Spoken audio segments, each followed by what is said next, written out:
Hello friends, good morning. आइए आपका अपना चैनल ज्ञानोदयम में आप सभी का स्वागत है।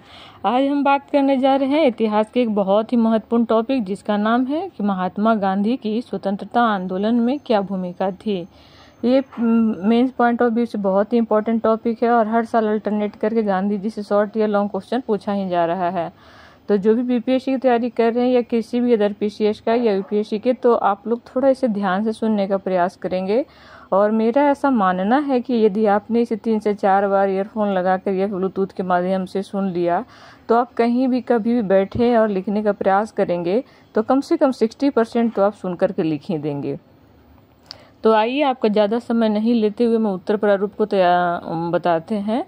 प्रश्न था कि महात्मा गांधी की स्वतंत्रता आंदोलन में क्या भूमिका थी।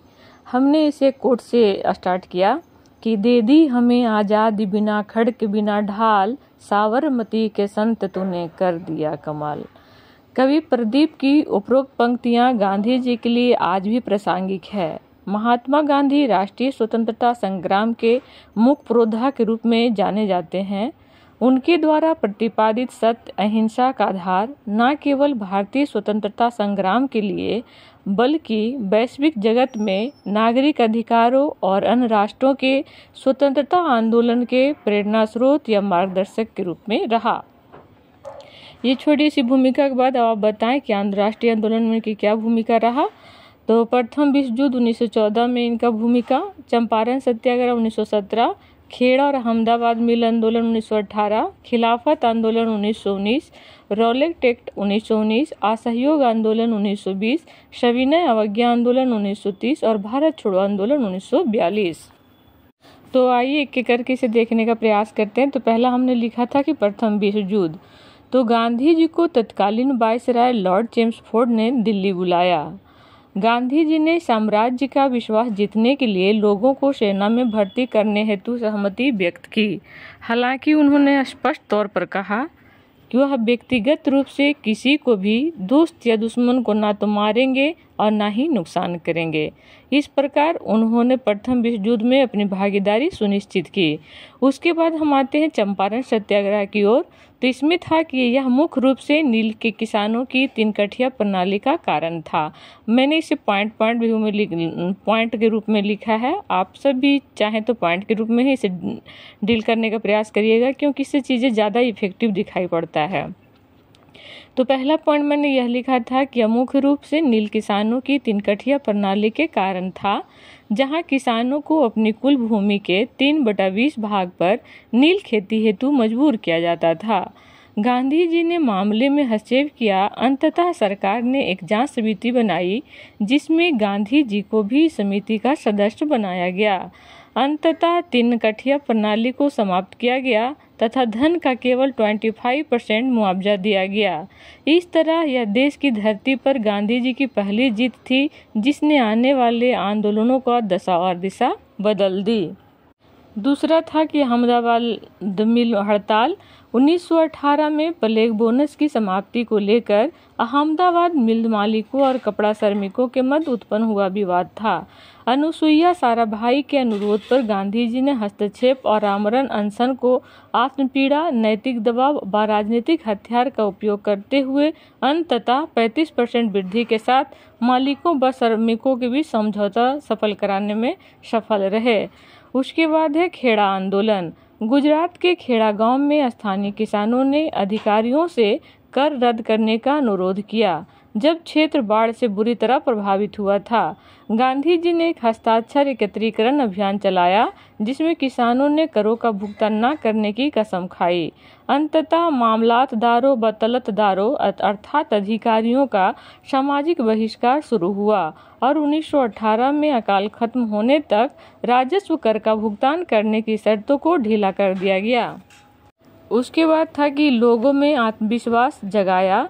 गांधी जी ने राष्ट्रीय राजनीति में प्रवेश के बाद भारत ने वर्ष 1917 से 18 में चंपारण, खेड़ा व अहमदाबाद 3 जीतें देखी, जिसमें भारतीयों का खोया हुआ आत्मविश्वास पुनः प्राप्त हुआ। वे बिना गोला बारूद के भी स्वतंत्रता के लिए लड़ सकते हैं, ऐसा आत्मविश्वास का संचार हुआ। अगला है खिलाफत आंदोलन। तो गांधी जी हिंदू मुस्लिम में एकता स्थापित करने में सफल हुए। गांधी जी अखिल भारतीय मुस्लिम सम्मेलन के एक प्रसिद्ध प्रतिनिधि बन गए। उन्होंने भारतीय एम्बुलेंस कोर के साथ दक्षिण अफ्रीका में सेवा करते समय साम्राज्य के प्राप्त पदकों का त्याग कर दिया, अर्थात मेडलों का। इस प्रकार खिलाफत के माध्यम से शीघ्र ही एक राष्ट्रीय नेता के रूप में वो विश्व पटल पर छा गए। अगला है असहयोग आंदोलन। तो गांधी जी की अटूट भावना और कांग्रेस के समर्थन ने उन लोगों को समझाने में मदद की कि स्वतंत्रता प्राप्त करने के लिए शांतिपूर्ण सहयोग आवश्यक है।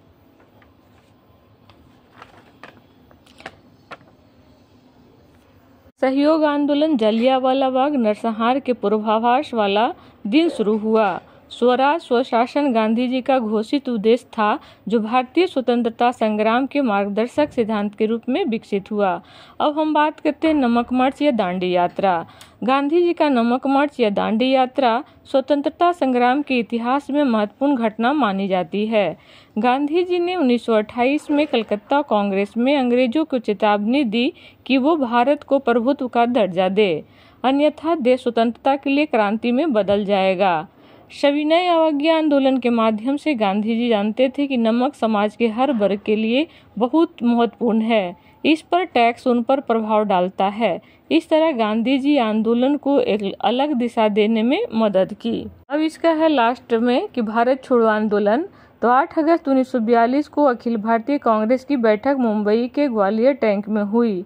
गांधी जी के करो या मरो नारे के साथ युद्ध के बाद एक अस्थायी सरकार की गठन और स्वतंत्र भारत की घोषणा की गई। परिणाम स्वरूप बड़े नेताओं के साथ गांधी जी को भी गिरफ्तार कर आगा खां पैलेस में रखा गया। हालांकि इस आंदोलन ने तुरंत अपने लक्ष्य हासिल नहीं किए, लेकिन इसने ब्रिटिश शासन को कमजोर जरूर कर दिया। अंततः भारत स्वतंत्रता का मार्ग प्रशस्त हुआ।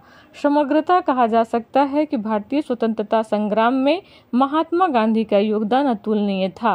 अहिंसा और सविनय अवज्ञा उनके दर्शन तथा सत्य और अहिंसा उनकी रणनीति थी। अतः गांधी जी की विरासत आज भी विश्व भर के लोगों को न्याय और स्वतंत्रता हेतु प्रेरित करती रहती है। आज का वीडियो यहीं समाप्त होता है। मैं उम्मीद करती हूँ कि आप सबों को पसंद आ रहा होगा और इससे आपको हेल्प भी मिल रहा होगा अपने आंसर राइटिंग करने में।